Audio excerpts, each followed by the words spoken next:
Innal hamdalillah nahmaduhu wa nasta'inuhu wa nastaghfiruh wa na'udzu billahi min shururi anfusina wa min sayyiati a'malina may yahdihillahu fala mudilla lahu wa may yudlil fala hadiya lahu wa asyhadu an la ilaha illallah wahdahu la syarika lahu wa asyhadu anna Muhammadan abduhu wa rasuluh.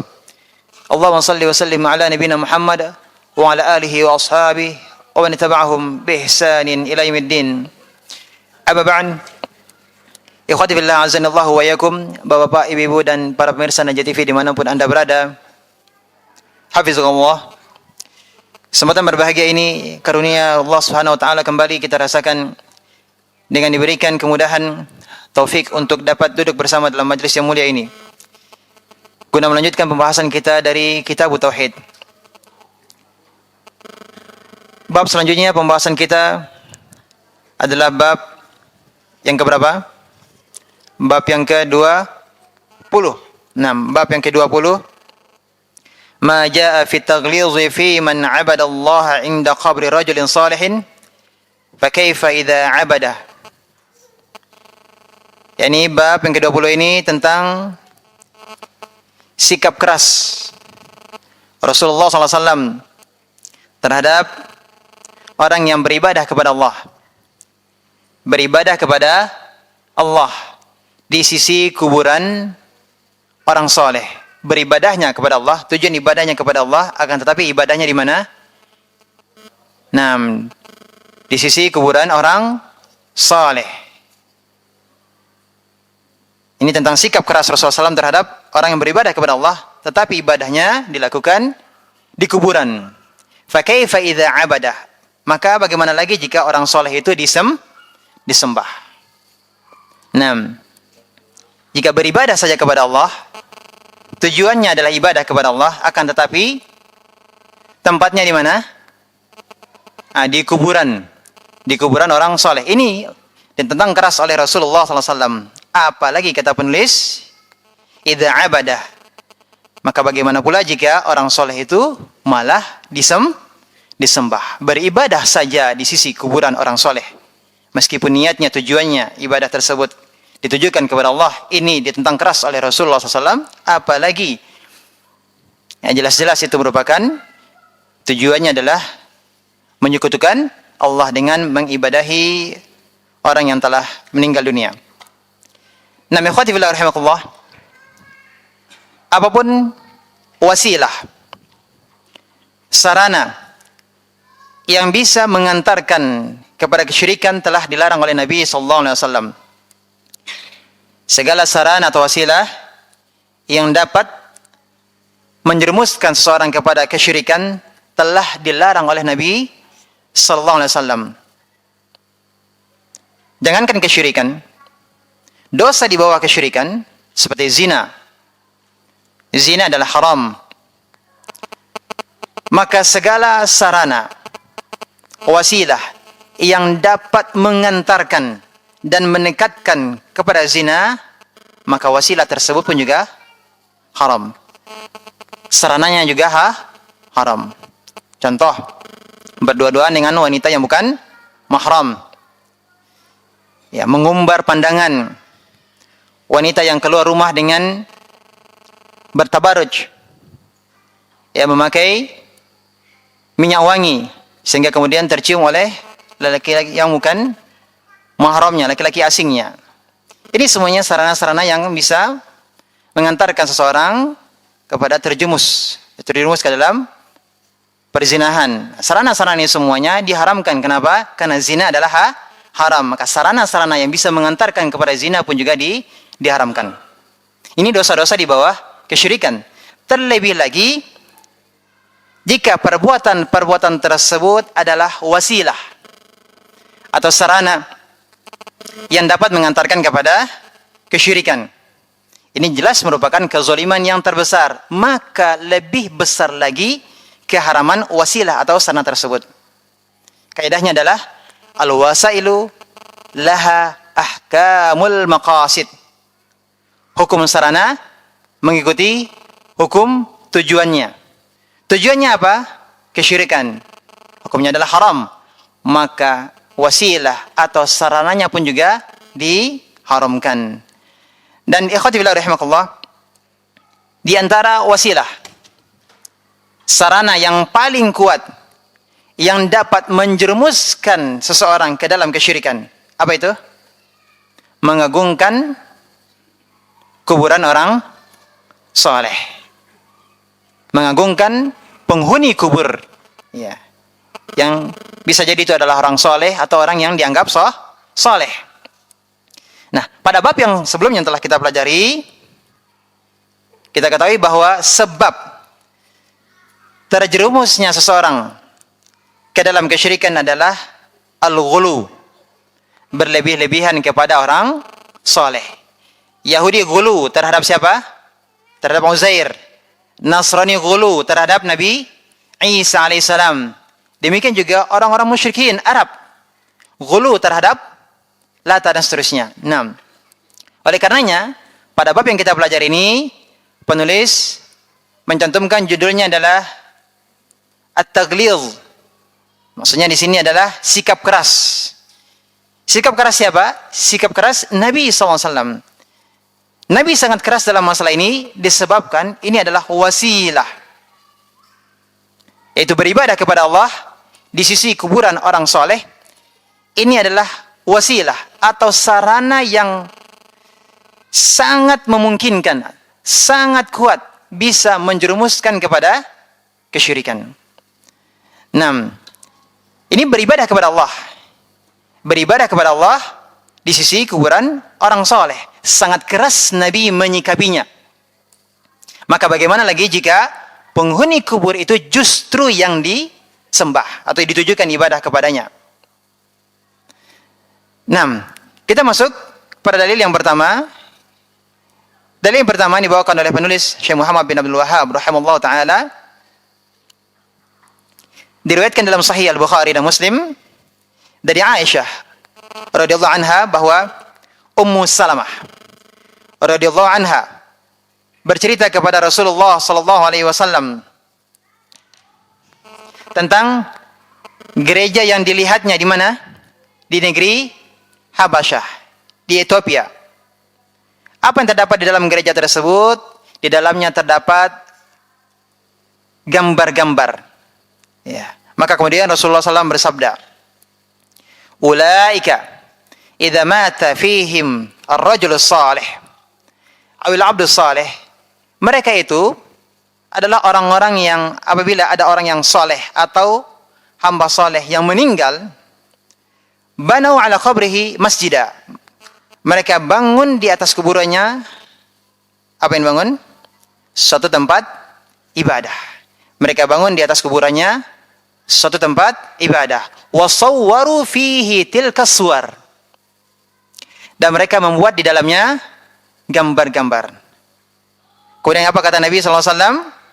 Nabi mensifati tentang mereka, ulaika syirarul khalqi indallah. Mereka itu adalah orang yang paling buruk, sejelek-jeleknya makhluk di sisi Allah. Kemudian penulis menyebutkan bahwa mereka dihukumi oleh Rasulullah SAW sebagai sejelek-jelek makhluk. Kenapa? Karena mereka melakukan dua fitnah sekaligus. Apa dua fitnah tersebut? Bisa dilihat di kitab. Itu yang pertama, fitnah memuja kuburan dengan membangun tempat ibadah di atasnya. Ini yang pertama. Memuja kuburan dengan membuat tempat ibadah di atas kuburan. Dan fitnah yang kedua adalah membuat rupaka-rupaka, patung-patung. Ini adalah fitnah yang kedua. Ikhwati fillah rahimakumullah. Ini dalil yang pertama, diriwayatkan oleh Ummu Salamah. Ummu Salamah adalah salah seorang di antara istri-istri Nabi SAW. Rasulullah SAW menikah dengan Ummu Salamah setelah suaminya meninggal dunia, yakni Abu Salamah. Abu Salamah. Ketika Ummu Salamah ikut hijrah ke Habasyah, bersama suaminya, yakni Abu Salamah.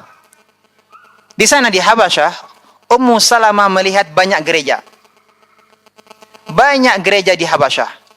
Apa yang terdapat di dalam gereja tersebut? Ternyata di dalamnya banyak gambar-gambar dan patung-patung. Maka kemudian Nabi SAW mengatakan, ulaika idza mata fihim ar-rajul salih aw al-'abdu salih. Mereka itu kalau ada orang yang soleh atau hamba yang soleh meninggal dunia, banau ala qabrihi masjidah, maka mereka akan membangun tempat ibadah di atas kuburannya. Wa sawwaru fihi tilka suwar, dan mereka membuat di dalamnya gambar-gambar. Nah, inilah di antara kebiasaan orang-orang Nasrani. Nah, kemudian Rasulullah mensifati mereka, ulaika syirarul khalqi indallah. Mereka itu adalah sejelek-jeleknya makhluk di sisi Allah. Ikhwati fillah rahimakumullah, ini adalah dalil membangun masjid di atas kuburan. Yang pertama, dan yang kedua, membuat patung-patung, apa hukumnya? Dosa besar. Membangun masjid di atas kuburan dan membuat patung-patung adalah dosa besar. Bagaimana kita mengetahui itu adalah dosa besar? Karena mereka disifati dengan syirarul khalqi, sejelek-jelek makhluk. Tadi sudah disebutkan, mereka menggabungkan dua fitnah. Fitnah yang pertama apa?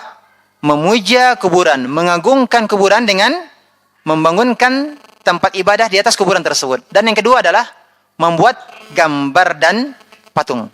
Ya, membuat gambar dan patung. Dan Rasulullah SAW pernah memberikan tugas kepada Ali bin Abi Thalib radhiyallahu anhu. Apa tugasnya? Misi yang diamanahkan kepada Ali bin Abi Thalib, alla tad'a timthalan illa tamastahu wala qabran musyrifan illa sawaitah.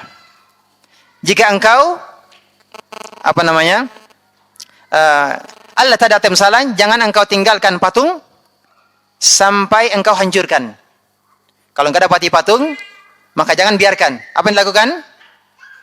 Tamastah, hancurkan patung tersebut.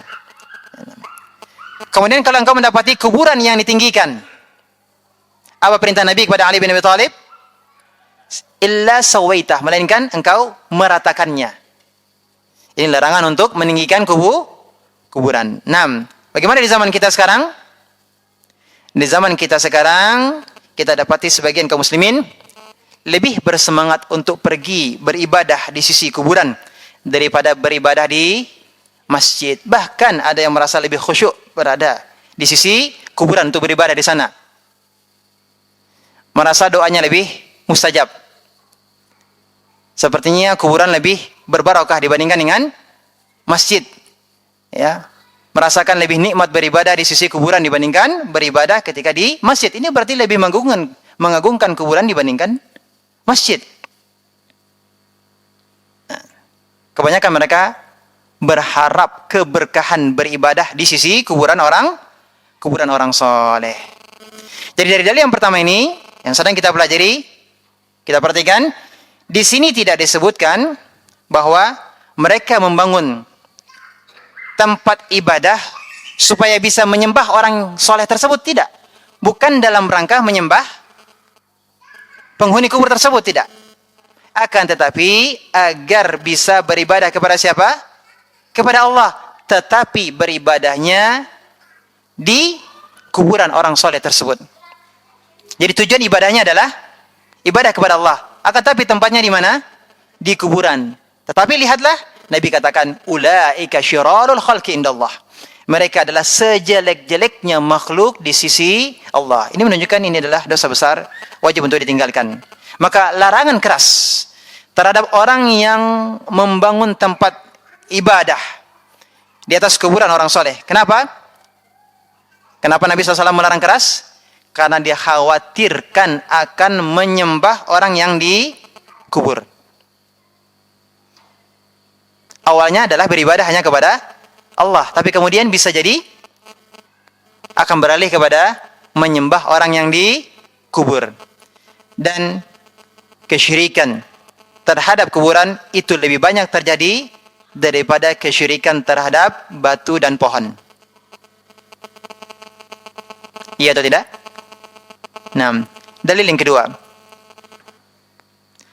Dalil yang kedua dalam riwayat Imam Bukhari dan Muslim, Aisyah radhiyallahu anha juga berkata, ketika Rasulullah SAW akan diambil nyawanya, Rasulullah SAW ketika akan diambil nyawanya, beliau pun segera menutup mukanya dengan kain. Dan ketika nafasnya terasa sesak, maka dibuka kembali kainnya tersebut. Dalam keadaan tersebut, Rasulullah SAW bersabda, jadi dalam keadaan yang sulit, dalam keadaan yang payah, Nabi SAW bersabda, ini adalah wasiat Nabi SAW menjelang wafatnya, wasiat yang sangat penting.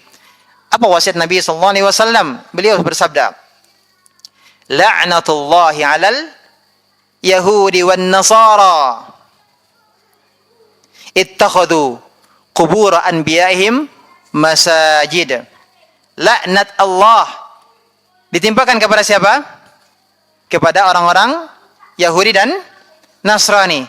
Kenapa? Karena mereka telah menjadikan kuburan para nabi mereka sebagai tempat peribadatan. Menjadikan kuburan para nabi yang dijadikan tempat peribadatan. Akan tapi Rasulullah SAW katakan, laknatullah, laknat Allah ditimpakan kepada mereka. Ini karena mereka beribadah di sisi kuburan para nabi. Laknat berarti ini menunjukkan dosa besar, dilaknat, dosa besar, terlarang. Jadi Rasulullah SAW mengingatkan umatnya agar menjauhi perbuatan mereka, perbuatan Yahudi dan Nasrani. Dan jika bukan karena hal itu, jika bukan karena hal tersebut, maka pasti kuburan Rasulullah SAW akan ditampakkan. Hanya saja beliau khawatir kalau kuburannya juga nanti dijadikan sebagai tempat peribadatan, sebagaimana dilakukan oleh orang-orang Yahudi dan Nasrani terhadap para nabi mereka. Maka alhamdulillah kita dapati kuburan Nabi kita sallallahu alaihi wasallam, ya, Allah jaga, ya, Allah jaga dari peribadatan terhadap kuburan Rasulullah sallallahu alaihi wasallam.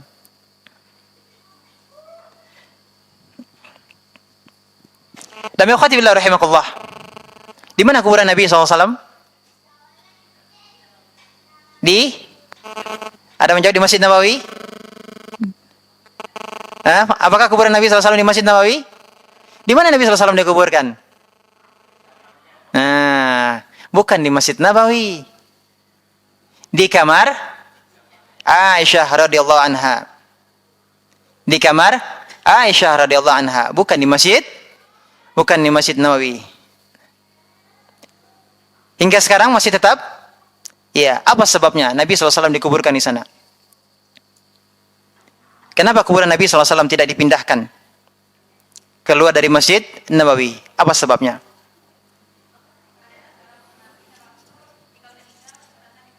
Taib Hasan, barakallahu fiik.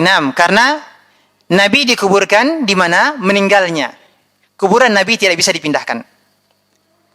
Kuburan Nabi tidak bisa dipindahkan. Karena beliau sallallahu alaihi wasallam yang mengatakan, al-anbiya yudfanuna haitsu matu. Para nabi itu dimakamkan di mana mereka meninggal. Dan Nabi SAW meninggal di kamar Aisyah radhiyallahu anha, maka di sana beliau dikuburkan. Kemudian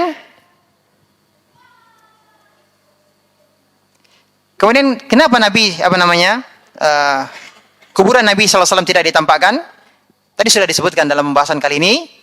Ya, sebelumnya ini kita sudah bahas karena Nabi khawatir kuburannya dibangun di atasnya tempat peribadatan. Ikhwati fillah rahimakumullah.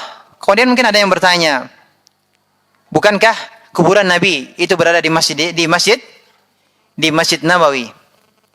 Bukankah itu berarti sama dengan membangun tempat peribadatan di atas kuburan? Bahkan ini adalah kuburan Nabi. Ada yang ingin mengkiaskannya. Bagaimana menjawabnya, Pak? Pertama kita jawab, sudah jelas tadi bahwa Nabi SAW tidak dikuburkan di masjid. Akan tapi dikuburkan di kamar Aisyah radhiyallahu anha. Kemudian setelah itu ditembok dari kuburan. Baru kemudian dikuburkan siapa? Abu Bakar Siddiq radhiyallahu anhu. Kemudian di luar dari kamar tersebut dikuburkan Umar bin Khattab radhiyallahu anhu. Jadi ada 3 yang dikuburkan di rumah Aisyah radhiyallahu anha. Nabi sallallahu alaihi wasallam, kemudian ayah Aisyah radhiyallahu anha, Abu Bakar Siddiq radhiyallahu anhu, kemudian Umar bin Khattab. Nah, setelah itu Aisyah radhiyallahu anha keluar dari rumahnya. Baru kemudian rumah Aisyah radhiyallahu anha ditembok oleh para sahabat. Itu tembok yang pertama. Jadi Aisyah radhiyallahu anha keluar dari rumah tersebut dan kemudian rumahnya ditembok. Artinya kuburan Nabi dan 2 sahabat kuburannya ditembok. Masjid belum masuk. Baru kemudian terjadi pelebaran masjid. Pelebaran masjid itu pun terjadi di tahun berapa Hijriah? Di 91 Hijriah. Pelebaran Masjid Nabawi terjadi di tahun 91 Hijriah. Di zaman Khalifah siapa? Al-Walid bin Abdul Malik. Al-Walid bin Abdul Malik. Maka kemudian Al-Walid bin Abdul Malik memerintahkan Umar bin Abdul Aziz yang ketika itu adalah gubernur Madinah untuk melakukan apa? Perluasan masjid. Nah, perluasan Masjid Nabawi. Sehingga kemudian masuklah rumah Aisyah ke dalam bagian dari Masjid Nabawi. Akan tetapi kemudian dikasih ditembok yang kedua kalinya. Jadi para sahabat sudah kasih tembok rumah tersebut. Kemudian ketika terjadi pelebaran masjid, yang sudah ditembok tadi, rumah Aisyah yang sudah ditembok lagi, dikasih tembok lagi yang kedua kalinya. Dan temboknya ternyata bukan berbentuk petak. Ya, kalau di ujungnya itu agak meruncing. Ya, jadi kalau seandainya sana kiblat di Masjid Nabawi itu menghadap ke arah mana? Kiblat ke arah mana? Di Masjid Nabawi bukan ke arah barat. Nanti tiba di Madinah, di hotel salatnya menghadap ke mana kiblatnya? Mana barat? Nah, kalau di Madinah kiblatnya adalah ke selatan. Karena Masjid Nabawi berada di utaranya Makkah. Ya, Masjid Nabawi berada di utara Makkah. Maka kiblatnya adalah ke arah selatan. Nah, ketika orang menghadap kiblat, salat berbalik kiblat itu bukan tembok yang lurus seperti begini, tidak berbentuk saf, tapi seperti ini ada tembok yang dimiringkan. Supaya apa? Mengganggu saf orang yang salat sehingga mereka tidak menyengaja untuk salat di depan tembok dari rumah Aisyah yang di dalamnya terdapat kuburan Rasulullah sallallahu alaihi wasallam. Kemudian berjalan waktu, di khalifah-khalifah berikutnya diberi tembok yang ketiga kalinya. Dan itulah yang dikatakan bahwa dari tembok itu kemudian dipasang kubah penutup di atas rumah Aisyah. Ya. Jadi ada tembok yang ditinggikan, tembok yang ketiga ditinggikan lalu dipasang kubah di atasnya. Sekarang dikenal dengan kubah hijau. Ya. Kalau ke Masjid Nabawi bisa dilihat dari dari luar di sebelah timur, depan sebelah timur Masjid Nabawi itu nampak dari luar kubah hijau dan itu tepat di bawahnya adalah kuburan Nabi sallallahu alaihi wasallam. Jadi berapa tembok dilapis? 3 tembok. Kemudian setelah itu tidak hanya tembok lagi, dilapis dengan besi-besi lagi. Ditambah lagi dengan besi-besi lagi. Lihatlah bagaimana kuburan Nabi SAW dan 2 sahabat yang mulia tersebut sudah dipisahkan dari area-area luarnya. Betul-betul memang dipisah dari Masjid Nabawi. 6. Bahkan letak rumah Aisyah ini berada di pojok timur. Bukan masuk di dalamnya. Ya, jadi bukan di tengah-tengah masjid. Atau contoh di sini mungkin di dalam ruangan begini, tidak. Tapi di tepi. Ya, pas di luar ya, di tepi timur. Dan di luar sisi timur itu tidak ada yang sholat. Di luar sisi timur itu tidak ada yang salat. Ya, yang sudah pernah umrah, yang haji bisa melihat. Di sisi timur itu tidak ada yang salat. Ada orang yang mau masuk ke Raudhah kan dapat itu, bisa melihat di situ kan tidak ada saf untuk salat di sisi timur luar dari rumah Aisyah radhiyallahu anha. Jadi seakan-akan itu adalah memang bagian terluar dari, itu sepertinya itu adalah bagian terluar, ujung timur luar ya dari Masjid Nabawi. Maka tidak bisa dikatakan itu adalah masuk bagian dari Masjid Nabawi. Nah, mudah-mudahan ini bisa dipahami. Maka tidak bisa dikiaskan dengan kuburan Nabi sallallahu alaihi wasallam. Dan inilah doa Nabi sallallahu alaihi wasallam. Nanti kan kita pelajari di bab berikutnya. Apa doa Nabi? Allahumma la taj'al qabri wathana. Ya Allah, jangan engkau jadikan kuburanku sebagai berhala yang disembah. Wasan adalah berhala yang disembah. 6. Dan Nabi Allah SWT mengabulkan doa Rasulullah SAW dengan menjadikan kuburan beliau dilindungi atau ditutupi dengan 3 tembok tadi, dan juga ditambah lagi dengan besi-besi. 6. Dan ditambah lagi petugas-petugas. Ya, ada petugas-petugas, ada polisi-polisi yang menjaga di sekitar sana, menjauhkan dari orang-orang yang ingin bertabarruk, ya, bertabarruk dengan sisi dinding-dinding besi-besi tadi, ya, penutup luar dari rumah Aisyah radhiyallahu anha. Naam. Inilah dalil yang kedua. Jadi manalah yang menunjukkan larangan membuat tempat beribadah di atas kuburan. Nabi SAW mengatakan laknat. Nah, jadi terkait dengan kuburan Nabi SAW, maka di sini kita mengetahui bahwa perluasan masjid tersebut tidak meliputi kuburan Nabi. Perluasan Masjid Nabawi tidak termasuk di dalamnya kuburan, area kuburan Nabi SAW. Jadi di sini tidak ada istilah namanya membangun masjid di atas kuburan. Ya, tidak bisa dikatakan membangun masjid di atas kuburan, dan juga tidak menguburkan Nabi di area masjid, karena Nabi SAW dikuburkan di rumah Aisyah radhiyallahu anha. Naam. Tapi akhwati billah rahimakumullah,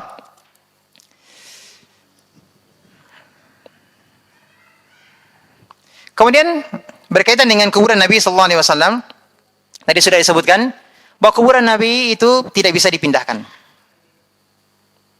Kenapa? Para Nabi dikuburkan di mana mereka meninggal dunia. Dan yang kedua, kalau masjid yang lain, masjid yang dibangun di atas kuburan, artinya memang ada tempat ibadah dibangun di atas kuburan, maka masjid tersebut bisa dipindahkan. Ya, bangunan masjid di atas kuburan tersebut bisa dihancurkan. Tapi kalau Masjid Nabawi, bisa atau tidak? Apakah bisa Masjid Nabawi dipindahkan? Tidak bisa. Kenapa? Karena Allah lah yang menentukan di mana letak Masjid Nabawi. Adapun masjid-masjid yang lain bisa dihancurkan jika memang benar-benar melanggar syariat, seperti masjid yang dibangun di atas kuburan. 6. Taib. Mudah-mudahan bisa dipahami sampai sini. Kemudian apa yang dimaksud dengan ittakhadhu qubur anbiya'i masajid? Mereka menjadikan kuburan para nabi mereka sebagai masjid. Ada beberapa tafsiran berkenaan dengan menjadikan kuburan sebagai masjid. Mereka menjadikan kuburan para nabi sebagai masjid. Apa yang dimaksud dengan menjadikan kuburan sebagai tempat beribadah? Yang pertama, bahwa ini maksudnya adalah menjadikan kuburan sebagai masjid dengan bentuk yakni salat di atas kuburan. Salat di atas kuburan. Bagaimana dengan salat jenazah? Salat jenazah berbeda. Salat jenazah boleh di kuburan? Boleh. Kenapa? Karena tidak ada ruku', tidak ada sujud. Nah, yang kedua, yang dimaksud dengan menjadikan kuburan sebagai tempat beribadah adalah salat menghadap ke kubur. Salat menghadap ke kubur. Nabi SAW bersabda berkaitan dengan larangan ini, larangan salat menghadap ke kubur. Apa larangannya? La tusallu ila qabr. Janganlah kalian salat menghadap ke kuburan. Wala tusallu ala qabr. Dan jangan pula salat di atas kuburan. Ini ada dua larangan di sini, salat menghadap kuburan, dan yang kedua adalah larangan salat di atas kuburan. Jadi orang yang salat di atas kuburan ini dikatakan sebagai menjadikan kuburan sebagai masjid, dan orang yang salat menghadap ke arah kuburan ini pun juga dianggap sebagai apa? Menjadikan kuburan sebagai masjid. Kemudian tafsiran yang ketiga berkenaan dengan hal ini,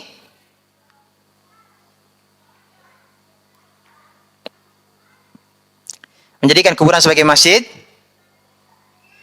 yakni bukan membangun masjid di atas kuburan tersebut langsung, tapi membangun masjid di area pekuburan. Membangun masjid di mana? Di area pekuburan. Jadi masjid itu letaknya berada di dalam area pekuburan. 6. Dimanapun letaknya ya, dimanapun letaknya, mau di arah barat kah, mau di arah timur kah, di arah utara kah, di arah selatan kah, mau di arah tengah dari area pekuburan tersebut, ini termasuk menjadikan kuburan sebagai masjid. Inilah tiga pendapat berkenaan dengan apa yang dimaksud dengan menjadikan kuburan sebagai masjid. Tapi khatibillah rahimakumullah, Nabi SAW melarang menjadikan kuburan sebagai tempat ibadah. Di antara dalilnya adalah la taj'alu buyutakum maqabir. Jangan kalian menjadikan rumah-rumah kalian sebagai kuburan. Inna syaitan yanfiru minal baitil ladzi tuqra fihi suratul Baqarah. Syaitan itu akan lari dari rumah yang dibacakan di dalamnya surat Al-Baqarah. Apa kaitannya dengan larangan beribadah di kuburan? Jangan kalian jadikan rumah kalian seperti kuburan. Kenapa? Tidak ada salat sunnah di sana. Tidak juga dibacakan Al-Quran. Nah, berarti di sini adalah disyariatkan untuk apa? Salat sunnah, dan juga membaca Al-Quran di mana? Di rumah. 6. Di sini disebutkan syaitan akan lari dari rumah yang dibacakan surat Al-Baqarah. Jadi rumah yang di dalamnya tidak ada salat sunnah, juga tidak dibacakan Al-Quran, berarti rumah itu seperti apa? Rumah itu seperti kuburan. Dan juga dari hadis ini dipahami juga bahwa kuburan itu tempat ibadah atau bukan? Bukan tempat ibadah. Tapi maksud Nabi dari hadis tadi adalah jangan menjadikan rumah sebagai atau seperti kuburan yang tidak ada ibadah di dalamnya. Berarti kuburan bukan tempat untuk beribadah. Karena rumah yang tidak ada ibadah di dalamnya diibaratkan Nabi seperti kuburan. Itu berarti bahwa kuburan bukan tempat beribadah.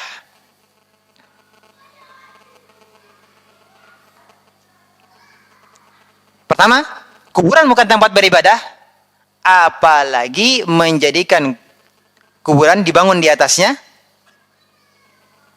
tempat peribadatan. Tidak ada ibadah di kuburan, ya. Tidak menjadikan ibadah di kuburan, tidak disyariatkan. Selesai jenazah dikuburkan, selesai.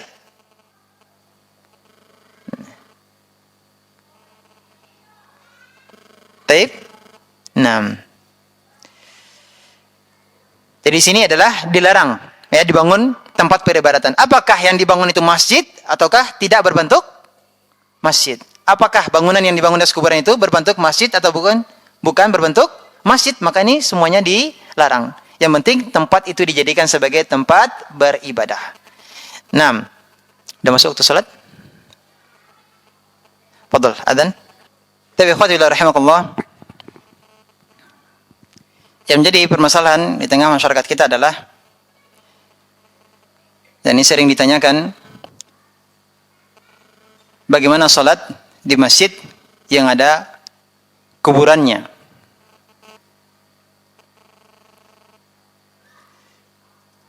Bahkan sebagian dari ikhwah kita ada kesulitan, ya, untuk sholat di masjid yang tidak ada kuburan sama sekali di area masjid itu, ada kesulitan. Ya. Di luar atau di depan, di arah kiblat, ataukah di sisi lain dari masjid ada kuburan. Nah, bagaimana hukumnya? Di situ sudah ada kuburan, kemudian dibangun masjid. Sudah kita jelaskan sebelumnya, kalau ada kuburan kemudian dibangun masjid, maka bagaimana masjid tersebut? Harus dibongkar. Masjidnya yang harus dipindahkan. Karena dibangun di atas sesuatu yang batil. Dan Nabi SAW melarangnya. Maka masjid tersebutlah yang harus dipindahkan. Ini kalau masjid itu dibangun di atas kuburan atau di area kuburan. Ini sudah ada larangannya. Akan tetapi, bagaimana kalau kuburannya yang kemudian ada? Masjid sudah lebih dahulu dibangun, baru kemudian ada kuburan. Bolehkah kita sholat di sana? Boleh atau tidak? Boleh tidak? Tidak. Mutlak tidak boleh? Sama sekali tidak boleh? Tidak ada jawaban. Hah?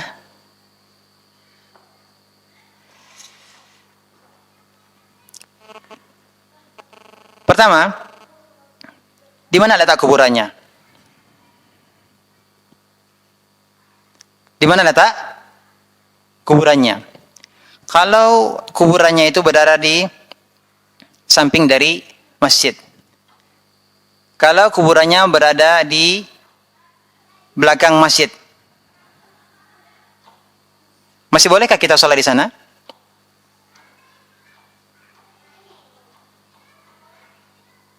Masih boleh atau tidak?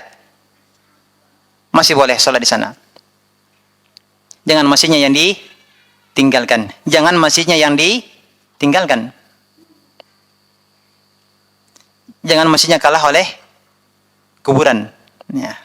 Tapi ini sisinya berada di mana? Sisi samping atau sisi belakang dari masjid. Ya. Dan ini tidak berada di dalam, ya. Tidak berada di dalam. Ini maksudnya di bagian luarnya. Bukan di dalamnya. Kalau bagian dalamnya maka ini harus dikeluarkan. Ini harus kuburannya dikeluarkan. Tapi ini di luarnya. Tapi sisi kanan atau kirinya atau bagian belakangnya. Maka ini masih diperbolehkan untuk sholat di sana. Tapi kalau ternyata kuburannya itu berada di depan, di arah kiblat, boleh tidak? Tadi sudah kita sebutkan larangannya, tidak boleh sholat ke arah kuburan. Boleh atau tidak? Tidak. Nah, di sini ada khilaf di antara para ulama. Kalau memang itu langsung melihat kuburan tersebut, maka ini tidak diperbolehkan. Itu sudah jelas-jelas memang menghadap ke arah kuburan. Orang berdiri di situ, sudah jelas di situ, nampak menghadap ke kuburan. Contoh, ada masjid-masjid, kemudian di depannya itu kan ada jendela-jendela, ya. Ada jendela-jendela, bukan dinding, bukan tembok. Masjid-masjid zaman dahulu kan kebanyakan ada lubangnya, ada kaca-kaca itu kan. Nampak kita dari berdiri di saf pertama itu sudah nampak. Bahkan mungkin di tempat imam itu sudah langsung nampak area kuburan depan itu. Boleh atau tidak? Maka ini tidak boleh. Kenapa? Karena jelas nampak jelas kuburannya. Ini tidak boleh. Akan tetapi, kalau ternyata ini dipisah, dia di depan tapi terpisah. Kuburan itu terpisah dari masjid. Maka ini khilaf juga di antara para ulama di sini dalam hal apa yang menjadi batasannya bahwa kuburan tersebut sudah terpisah dari masjid? Ada menyebutkan terpisah dari jalan. Kalau sudah terpisah dari jalan, artinya ada pemisah yang berupa jalan, berarti kuburan tersebut sudah terpisah dari area masjid. Dan ada yang mengatakan juga, pendapat yang lain mengatakan sudah terpisah dengan tembok. Sudah terpisah dengan tembok. Jadi orang yang sholat tidak bisa melihatnya langsung. Sudah terpisah. Nah, Allah Ta'ala alam, dalam pendapat hal ini pun juga dan termasuk pendapat yang kuat juga adalah ini diperbolehkan. Ya, masih diperbolehkan. Ini sebagian ulama memperbolehkan. Sekali lagi ini masalah khilaf dalam masalah ini. Setidaknya minimalnya apa? Tidak dilihat sama sekali, tidak nampak kuburannya. Artinya dipisah oleh tembok. Tapi kalaupun sudah dipisah oleh tembok, tapi temboknya tadi berupa kaca, bolong, masih nampak kuburannya, boleh atau tidak? Tidak boleh. Ya, ini tidak boleh.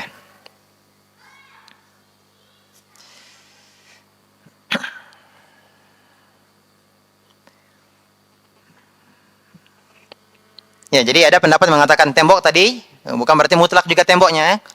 Dilihat dulu temboknya seperti apa. Ya. Kalau masih nampak kuburannya, maka di sana tidak boleh kita untuk sholat. Wallahu ta'ala a'lam. Dalil yang ketiga. Al-Imam Muslim meriwayatkan dari Jundub bin Abdullah, di mana dia pernah berkata, aku pernah mendengar Rasulullah SAW bersabda 5 hari sebelum beliau meninggal dunia. 5 hari sebelum Rasulullah SAW meninggal dunia. Apa sabda Nabi SAW? Inni abra'u ilallah an yakuna li minkum khalila fa inna Allah qad ittakhadani khalila kama ittakhadha Ibrahimu khalila. Sungguh aku menyatakan setia kepada Allah dengan menolak bahwa aku mempunyai seorang khalil. Apa khalil itu? Kekasih mulia. Jadi Nabi SAW mengatakan, aku menolak. Menyatakan bahwa setia kepada Allah dengan menolak. Dan beliau menyatakan tidak punya seorang khalil dari antara kalian. Karena sesungguhnya Allah telah menjadikan aku sebagai kekasihnya. Sebagaimana Allah telah menjadikan siapa? Nabi Ibrahim sebagai khalilnya atau kekasihnya. Walau kuntu muttakhidan min ummati khalila lattakhadtu Abu Bakrin khalila. Seandainya aku menjadikan seorang kekasih dari umatku, maka aku akan menjadikan siapa? Abu Bakar sebagai kekasihku. Ala wa inna man kana qablakum kanu yattakhiduna qubur anbiya'i masajid. Dan ketahuilah bahwa sesungguhnya umat-umat sebelum kalian telah menjadikan kuburan para nabi mereka sebagai tempat ibadah. Kemudian kata Nabi, ala fala tattakhidul qubura masajida fa inni anhaakum an dzalik. Ini kita garis bawahi. Dan ingatlah, janganlah kalian menjadikan kuburan sebagai tempat beribadah. Fa inni anhaakum an dzalik. Karena aku benar-benar melarang kalian dari perbuatan itu. Ini dalil yang jelas tentang larangan beribadah di kuburan. Kemudian penulis menyebutkan bahwa Rasulullah SAW di akhir hayatnya, sebagaimana dalam hadis Jundub, telah melarang umatnya untuk tidak menjadikan kuburan sebagai tempat ibadah.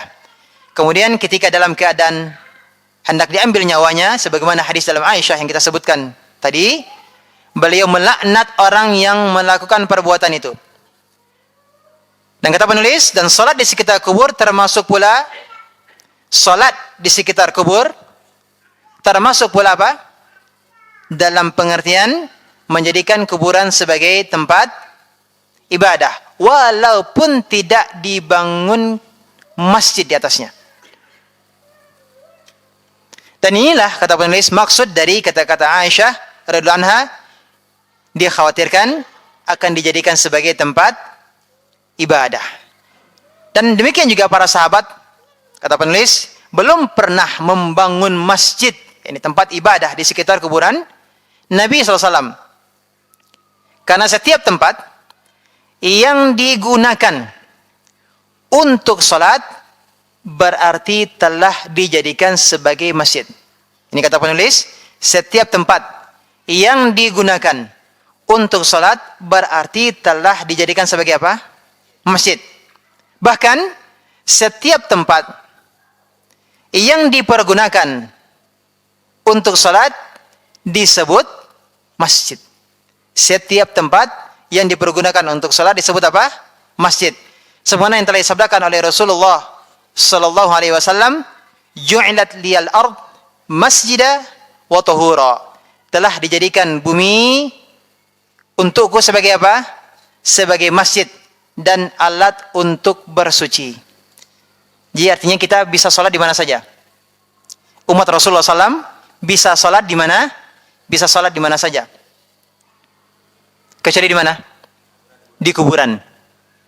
Dan di tempat-tempat yang dan tempat-tempat yang najis. Akan tapi keseluruhan dari permukaan bumi ini adalah masjid.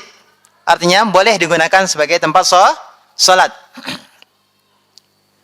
Nah, dan di antara keistimewaan Nabi SAW adalah termasuk untuk umatnya dijadikan tanah sebagai alat untuk bersuci. Ya, ini tentang syariat tayammum. Syariat tayammum. Jadi dalam hadis tersebut Nabi SAW mengatakan telah dijadikan bumi ini untukku sebagai masjid. Berarti tempat dimanapun kita sholat itu bisa dikatakan sebagai masjid. Maka siapa yang sholat di masjid berarti telah menjadikan kuburan sebagai masjid. Walaupun tidak dibangun di atasnya masjid. Tak bisa dipahami? 6. Dalil yang keempat, dan Imam Ahmad meriwayatkan hadis marfu' dengan sanad yang jayyid dari Ibnu Mas'ud radhiyallahu anhu bahwa Nabi kita Muhammad SAW bersabda, "Inna min syirarin nasi man tudrikuhumus sa'ah wa hum ahya." Sesungguhnya termasuk sejelek-jelek manusia adalah orang yang masih hidup saat hari kiamat tiba. Jadi orang yang akan mendapati kiamat adalah apa, Pak? Orang yang mendapati hari kiamat adalah sejelek-jelek manusia. Nah, ini kata Nabi SAW, termasuk sejelek-jelek manusia adalah orang yang masih hidup saat kiamat terjadi. Ya, saat kiamat tiba. Dan berikutnya kata Nabi SAW, termasuk orang yang paling jelek atau sejelek-jeleknya manusia adalah walladzina yattakhiduna al-qubura masajid. Orang yang menjadikan kuburan sebagai masjid, yakni sebagai tempat ibadah. Hadis riwayat Abu Hatim dalam kitab sahihnya. 6. Inilah dalil-dalil yang dibawakan oleh penulis Syekh Muhammad bin Abdul Wahhab rahimahullah taala dalam bab ini berkaitan dengan sikap keras Rasulullah SAW terhadap orang-orang yang beribadah kepada Allah di sisi kuburan orang soleh.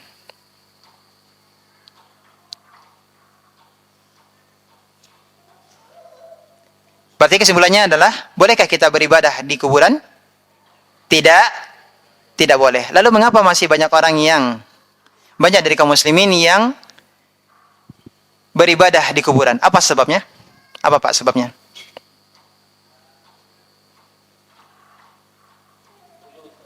Hah?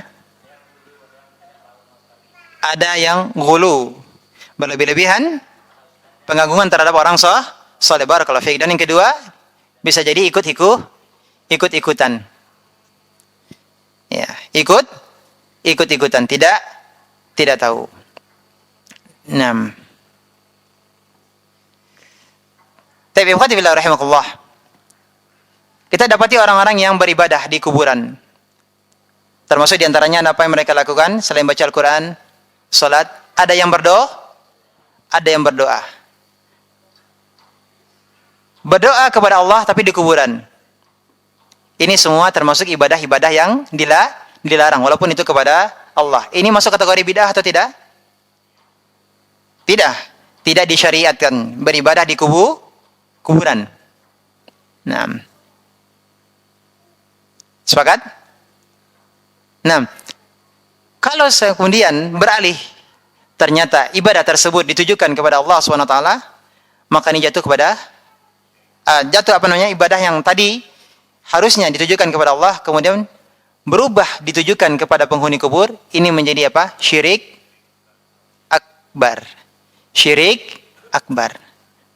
Bisa jadi sebabnya Pak, ada yang bertawassul, menjadikan penghuni kubur sebagai wasilah agar mendapatkan syafaat. Atau ada orang yang beranggapan bahwa orang-orang soleh tersebut punya keistimewaan, bisa mendengar doa orang-orang yang berdoa di sisinya, di sisi kuburannya. Nah. Bagaimana kalau ada orang kena syubhat seperti itu, Pak? Apa yang kita katakan? Apa yang kita jawab?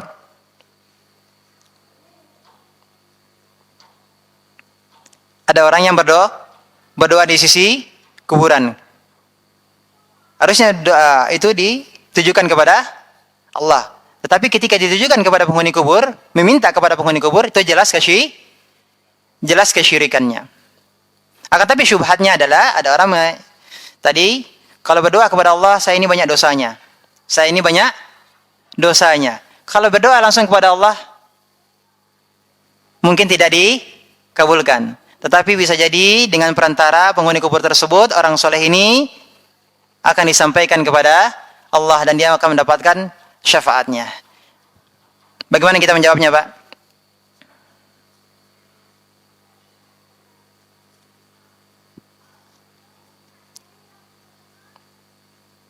Yang pertama kita katakan bahwa seakan-akan Allah tidak mendengar doa seorang hambanya. Penghuni kubur tersebut lebih bisa mendengar orang yang berdoa kepadanya. Dan yang kedua, seakan-akan penghuni tersebut lebih rahim dibandingkan Allah, lebih penyayang dibandingkan Allah. Sehingga kemudian dia tidak mau berdoa langsung kepada Allah Subhanahu wa taala. Berarti ini adalah tuduhan, ya, prasangka buruk terhadap Allah Subhanahu wa taala. Dan kemudian kita jawab bahwa jangankan Anda seorang muslim mukmin berdoa kepada Allah, apakah Anda ragu, Anda tidak yakin bahwa doa Anda akan dikabulkan oleh Allah Subhanahu wa taala, sedangkan makhluk yang terlaknat pun juga doanya dikabulkan oleh Allah Subhanahu wa taala. Siapa?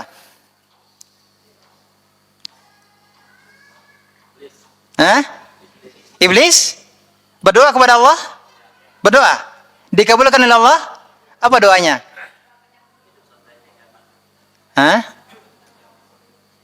Nah, bisa dilihat di surat Al-Hijr, ya, di surat Al-Hijr. Apa kata Iblis? Qala Rabbi. Berkata Iblis, "Ya Rabbku." Qala Rabbi fa'anzirni ila yaumi yub'atsun. Wahai Rabbku, tangguhkanlah aku sampai hari dibangkitkan. Nah, ketangguhan apa? Tidak dimatikan. Allah kabulkan atau tidak? Allah berfirman, "Fa innaka minal munzirin." Kamu termasuk yang ditangguhkan kematiannya. Ini iblis berdoa kepada Allah atau tidak? Berdoa kepada Allah. Dan dikabulkan oleh Allah? Dikabulkan oleh Allah.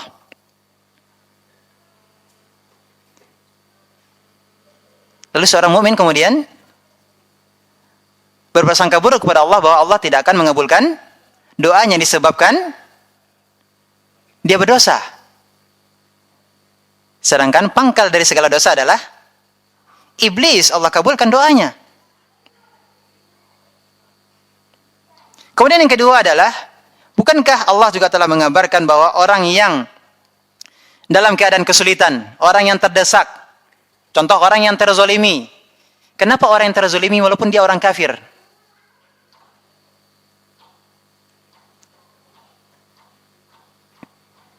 Ya, orang zalim itu kenapa doanya mustajab? Karena Allah lah yang mengatakan, "Ammay yujibul muttarra idza da'ah." Siapakah yang bisa mengabulkan, ya, memperkenankan doa orang dalam kesulitan, dalam kondisi terpaksa, dia berdoa kepada Allah. Siapa yang bisa mengabulkan? Jawabannya adalah Allah. Wa yakshifus su'. Siapa yang bisa menghilangkan kesusahan? Jawabannya adalah Allah. Maka orang zalim hati-hati. Berhati-hati terhadap doa orang yang terzolimi, doanya mustajab. Karena dia dalam keadaan terpaksa, terdesak, dalam keadaan kesulitan. Tidak ada lagi yang bisa mengabulkan doanya kecuali Allah. Nanti bisa dilihat di surah An-Naml. Dan maaf, dulu pernah seorang syekh ketika kami mengikuti daurah kitab tauhid di Masjid Syed Syuhada di Madinah, beliau menceritakan ada seorang ateis yang divonis oleh dokter penyakit yang permanen. Artinya apa? Kalau menurut dokter tidak bisa lagi disembuhkan. Ateis. Apa artinya ateis? Tidak percaya dia sama Allah. Tidak yakin ada Tuhan. Kemudian dia mengisahkan bahwa akhirnya dia berdoa. Jika seandainya Tuhan itu ada, maka sembuhkanlah aku. Akhirnya dia masuk Islam. Karena dia, Allah sembuhkan. Ini ateis yang berdoa. Ateis yang berdoa. Siapa yang bisa menyembuhkan? Allah yang menyembuhkan.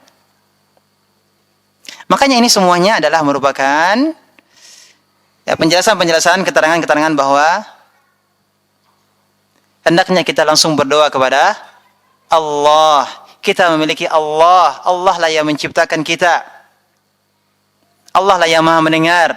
Allah yang membukakan pintu-pintu dikabulkannya doa.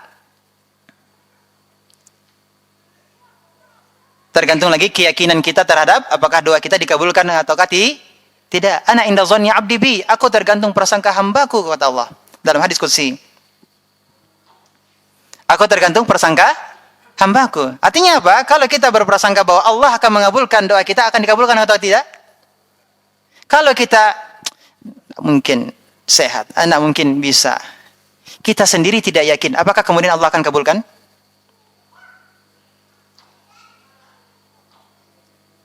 Maka yakinlah kepada Allah sesulit apapun yang kita hadapi, apapun permasalahan kita, yakinlah.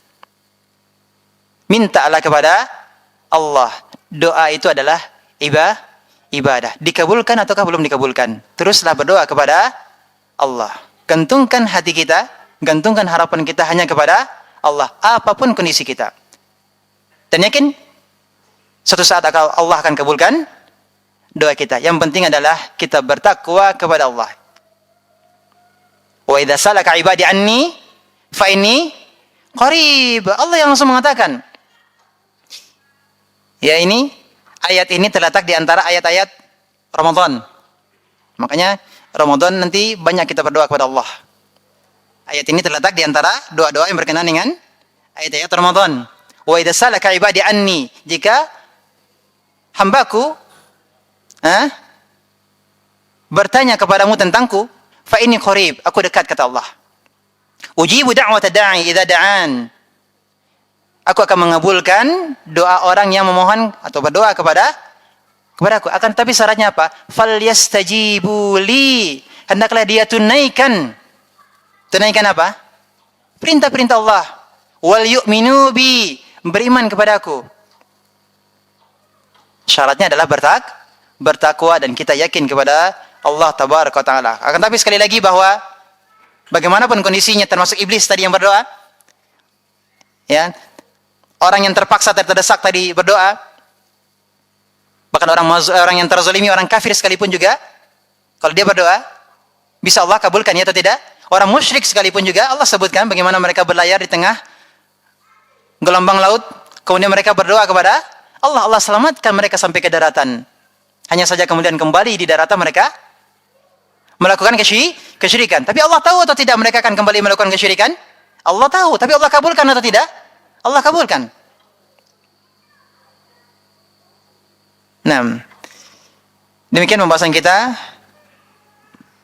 Semoga Allah SWT senantiasa berikan kita kemudahan untuk menuntut ilmu. Semoga Allah SWT menjadikan akidah kita adalah akidah yang salimah, akidah yang sahihah. Dan semoga Allah SWT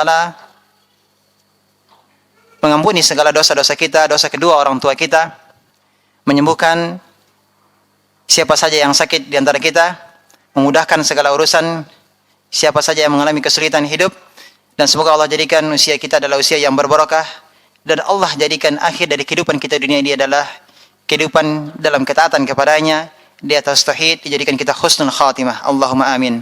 Wa sallallahu Muhammadin wa alihi wasallam. Subhanaka wa bihamdika asyhadu an la ilaha illa anta astaghfiruka wa atubu ilaik. Wassalamualaikum warahmatullahi wabarakatuh.